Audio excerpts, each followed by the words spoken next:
Wilujeng Bapak, Ibu lan sedulur-sedulur katresnan, pepanggihan ing cariyos basa Jawi. Kados pundi pawartosipun? Katur donga saking kula, mugi-mugi kawontenanipun Bapak, Ibu lan sedulur-sedulur katresnan tansah sehat, semangat lan lancar anggenipun ngayahi pedamelan. Amin. Ing wekdal niki kula badhe ngaturi cerita cekak anggitanipun Nini Klenyem kanthi irah-irahan waspada. Kados pundi lelampahipun? Sumangga sugeng midhangetaken.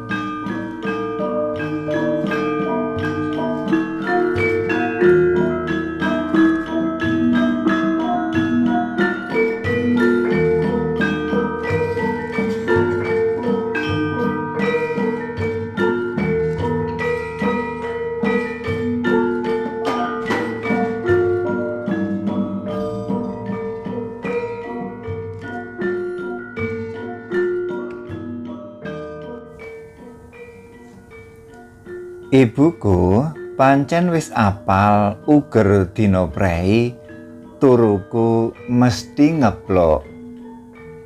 Tangiku awan, ibu ya ora tau gugah ditokake setangine.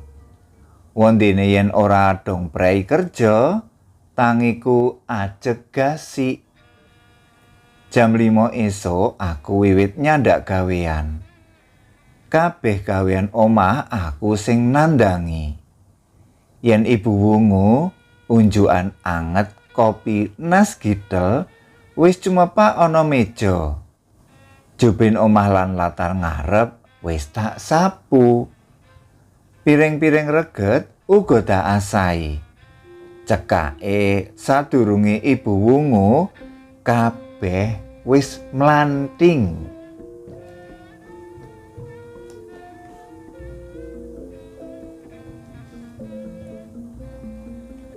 Iki pancen wis dadi pakulinanku wiwit cilik.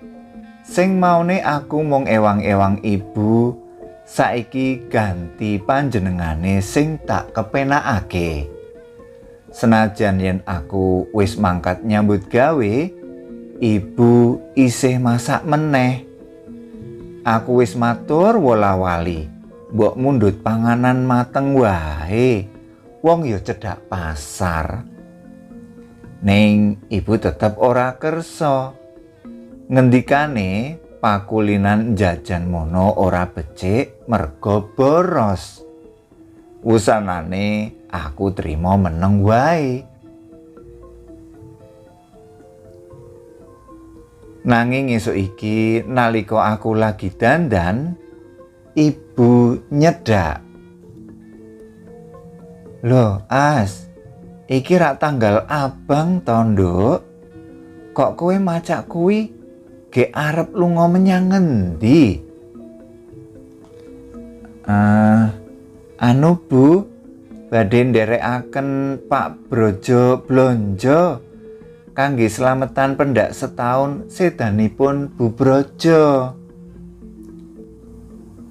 Nanging, Nduk, ndek emben Masmu Sigit rak wis janjeni yen libur dina iki kowe arep diajak sowan eyange ning Solo.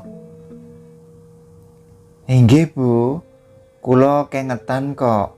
Pramila kula nitih pesen mangke menawi Mas Sigit dugi supados ngrantos kula. Awit ngendikanipun Pak Brojo anggenipun blonjo namung sekedhap kok. Wong jeneng blonjo ngono ya ora bisa to, Nduk, yen mung sedhela. Awit sing dituku rak akeh tur werna-werna. Karo dene rak akeh to kancamu karyawan liyane. Gene kok kudu karo kowe sing diajak Pak Brojo. Kathik iki dina libur pisan. Kula punika rak klebet karyawan enggal. Dereng wonten setahun anggen kula nyambut damel wonten perusahaanipun Pak Brojo. Dados kula kedah sendika yen dipun dawuhi punapa kemawon dening Pak Brojo minangka pimpinan kula. Aning ngerti ya Astrini. Nalika ameng-ameng mrene ndek emben kae, Pak Brojo ngendika terus terang karo ibu. Nek seneng marang kowe. Mongko ibu ya wis bloko. Nek kowe wis duwe pacar, ya nak sigit kuwi. Dadi nek kowe mengko matur apa anane marang Pak Brojo, yen dina iki arep lunga karo nak sigit, mestine rak ya ora apa-apa to. Ngendikane ibu.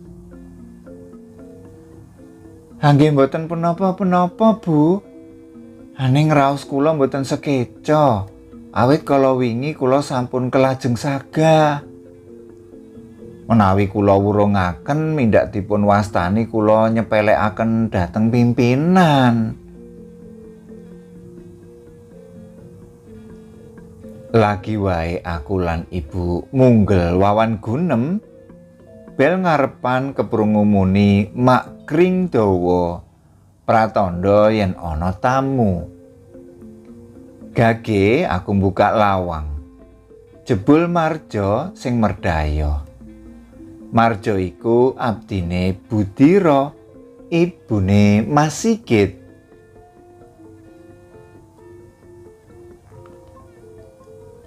Wonten napa Mas Barjo? Takonku. Anu Mbak Astri, niki kula diutus Mas Sigit ngaturaken serat kagem Mbak Astri. Wangsulane Marjo karo ngulungake layang. Layang tak tampani banjur tak waca. Surasane oleh Mas Sigit ngajak aku lunga menyang Solo ora sida esuk iki. Ning diundur sore merga mobile rewel. Batinku tiwas kebeneran. Dadi ora kesusu olehku nderekake Pak Brojo. Mas Marjo, wau Mas Sigit meling napa mawon? Nggih namung nyaosaken serat niku, Mbak. Ngendikane mboten sah dibalesi. Cekap diaturi ngendika kalih kula mawon menawi Mbak Astri gadah pesen. Mangke kula aturaken dhateng Mas Sigit. Yen ngoten mangaturke Mas Sigit, nek jam 11 niki mangke kula ajeng nderekaken pimpinan kula blonjo kangge slametan sedanipun ingkang garwa. Saderenge blonjo ajeng mampir Hotel Arum Dalu riyin, mapak sedereke saking Jakarta sing nyipeng wonten hotel wau. Sawise cetha anggone nampa welingku, Marjo banjur pamitan. Lawang uga banjur bali dainep. Atiku rasane lega lan krasa maklong. Ateges anggonku nderekake Pak Brojo iki mengko ora kesusu-susu. Lagi wae aku manyuk ruang tengah wis didangu dening ibu sing lagi nyalini taplak meja dahar. Tamune sapa, Nduk? Marjo, abdinipun Budira. Apa nak Sigit ngampiri kowe oleh arep sowan eyange? Mas Sigit anggenipun badhe bidal dhateng Solo diundur mangke sonten. Amargi mobilipun saweg rewel. Lanjur kanthi ngaten kula tasih gadah wekdal kangge nderekaken Pak Brojo blonjo. Aning ya kuwi As. Besok meneh yen diajak pimpinanmu sing saiki wis duda kuwi, aja njur gage semago. Goleka alasan sing maton kanggo nolak. Ibu ora penak lho karo Masmu Sigit. Ngendikane ibu Kawistara sumelang. Bu, kula punika rak sekretarisipun Pak Brojo. Punapa lepat menawi Pak Brojo kengkenan dateng kula? Aku ngeyel. Aku pancen kepingin aweh pangerten marang ibu sing panemune isih kuna kuwi.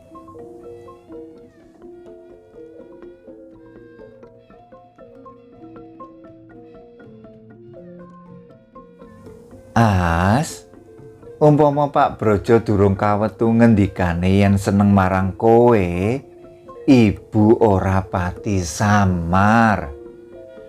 Ning bareng piyambake wis nelakake yen kepengin ngepek bojo kowe, atiku rak njur melang-melang. Mula ibu weling, kowe sing ati-ati njaga diri. Senajan kowe kuwi wis sarjana, ning nggon pengalaman wong urip, kowe kuwi sasat durung duwe, As.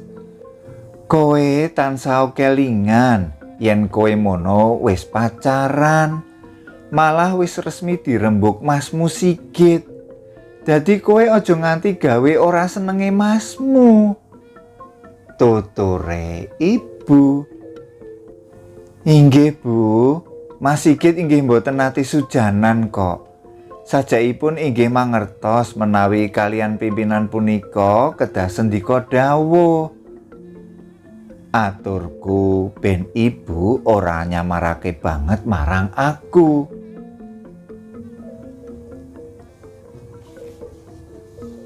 Bener kandhamu, As, kudu sendika dawuh. Ning kuwi rak tumrap gawean kantor. Nggon urusan pribadi, kowe ya aja njur apa-apa semago. Mundhak suda regane awakmu. Yen aku ora nglungani, mesti isih akeh-akeh ngendikane ibu. Mula age-age aku mlebu sentong, sengadi tata peturon lan resik kamar. Jroning ati aku ngakoni yen ngendikane ibu mau kabeh bener.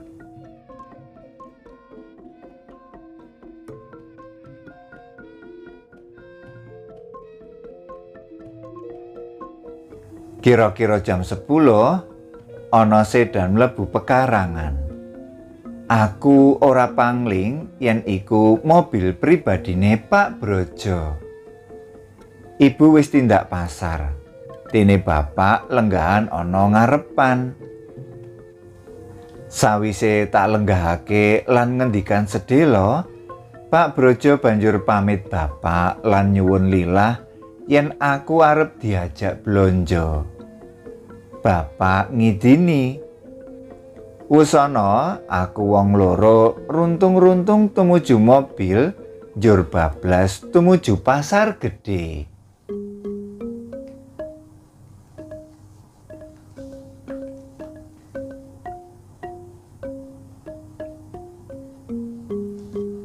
Lagi wae ngambah dalan kutha, sedan menggok menyang restoran.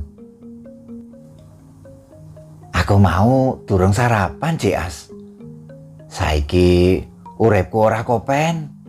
Ora kaya nalika ibumu isih ana.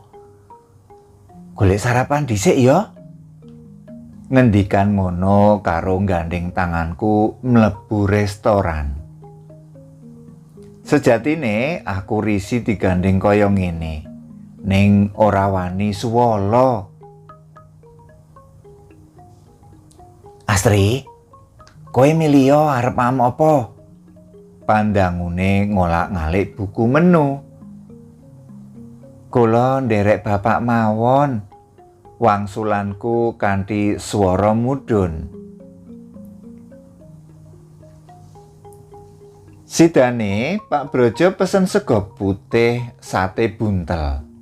Unjukane wedang jeruk panas. Ora suwe pelayan wis ngaturake pesenan kanggo wong loro. Sadurunge blonjo, awake dhewe nyang toko dhisik ya. Kowe kepengin apa? Matura, mengko tak pundhutake. Ujare Pak Brojo sawise rampung dahar. Wah, mboten Pak. Kula mboten nyuwun punapa-punapa. Langsung kemawon dateng peken blonjo. Aturku cetha. Wah, ya kudu neng hotel Arum Dalu dhisik, As. Methuk sedulurku sing saka Jakarta, njur lagi blonjo. Punapa saenipun mboten mangke sasampunipun blonjo kemawon, Pak.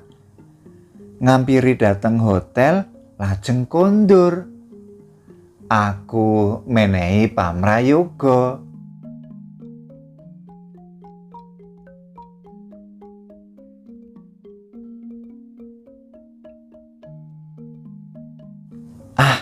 Ora As, selak mesakake oleh ngenteni ana hotel. Wangsulane Pak Brojo. Aku ora nyauri meneh. Sauntara iku karo nyekel kemudi, Pak Brojo ngulungi dompet. Iki As, duit sing mengko kanggo blonjo cekelen. Ngendikane. Duit banjur tak tampani lan tak lebokake sak. Tekan toko emas, mobil mandek. Pak Brojo ngajak mampir karo kondo. Ayo As, kowe milih yo. Priasan apa sing mbok senengi? Jupuko, mengko aku sing bayar. Gelang, kalung, apa ali-ali moto barlian. Kowe rasa sungkan-sungkan. Aku tetep lungguh begegek neng jero mobil. Emoh metu. Atiku wiwit krasa ora kepenak. Pak Brojo buka lawang. Aku semu digeret supaya mudhun saka jero kendaraan. Ning aku tetep puguh. Pak, punapa ingkang panjenengan kersakaken? Bapak punika pimpinan kula. Mila kula tansah sendika dawuh. Bapak mboten perlu mundhut-mundhutaken kula. Ucapku teges. Ngerti yo As. Satemene aku kuwi tresna marang kowe.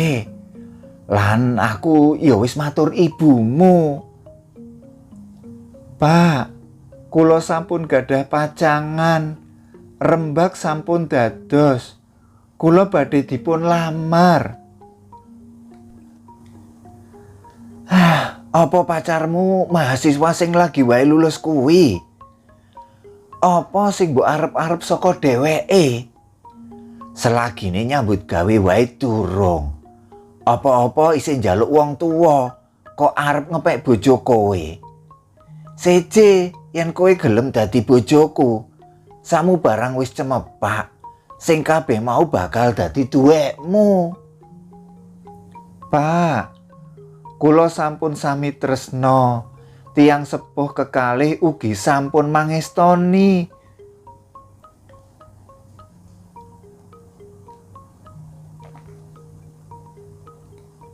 Gagal ngrimo aku, Pak Brojo bali munggah ing sopiran. Mobil tumuli mlaku meneh. Let sedhela wis mlebu hotel Arum Dalu. Saka parkiran hotel, Pak Brojo gandeng tanganku karo ngendika. Astrini, ayo kancan ana aku goleki sedulurku. Jare ana kamar nomor 13. Aku ora bisa suwala kanggo nulak panggandenge. Bareng wis ngliwati kamar-kamar lan taman-taman ing jeron hotel, Pak Brojo banjur nyedhaki resepsionis. Aku ditinggal rada adoh. Sawise tudang-tuding sedhela, banjur marani aku karo kondo. Neng sisih kono kok As, sedulurku. Ayo, awake dhewe mrono.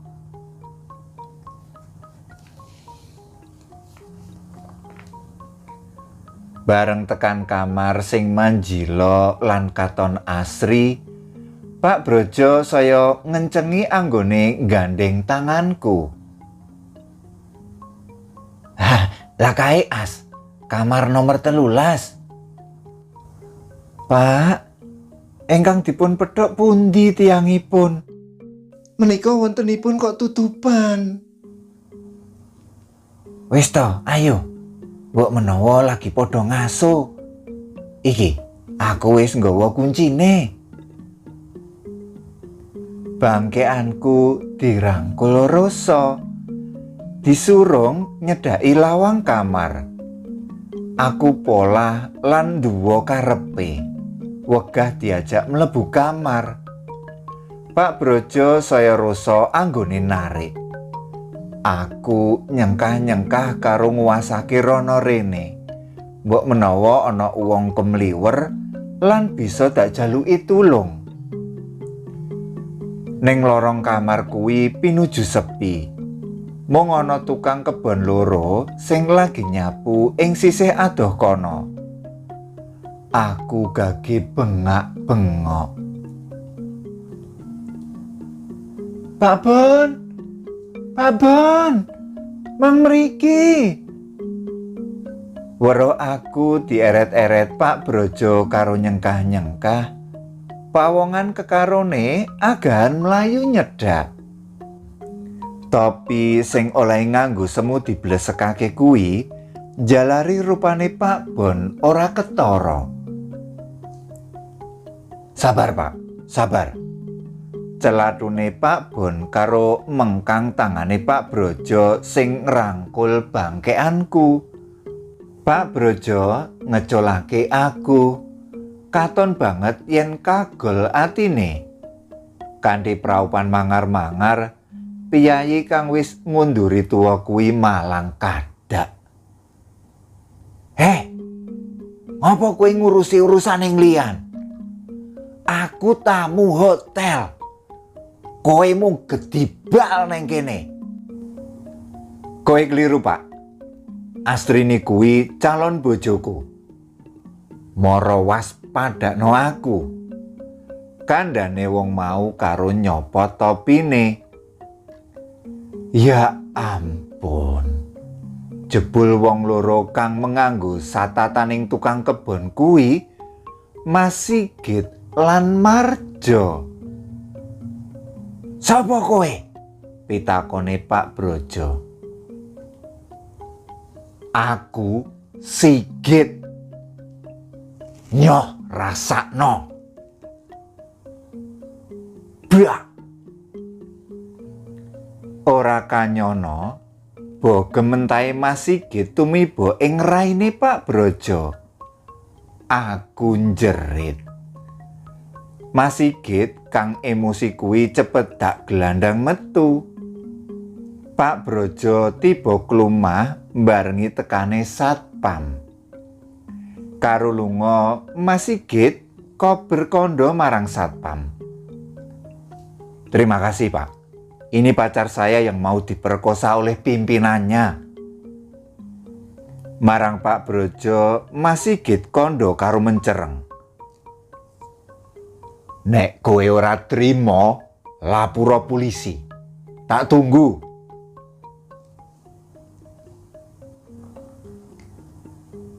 Karo lunga, aku muncalake dompete Pak Brojo ing pangkone.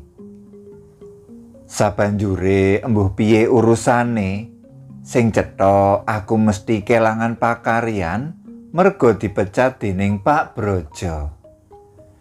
Ning aku muji syukur dene apa sing dak kandhakake Marjo disampekake marang Mas Sigit. Mas Sigit sing krasa ora beres karo pangajake Pak Brojo marang aku, banjur rewa-rewa dadi tukang kebon kanggo nggagalake tindak culikane Pak Brojo. Jodha. Mekaten waosan saking cariyos basa Jawi. Mugi dadosaken panglipuraning penggalih. Cekap semanten kula nyuwun pamit. Matur nuwun.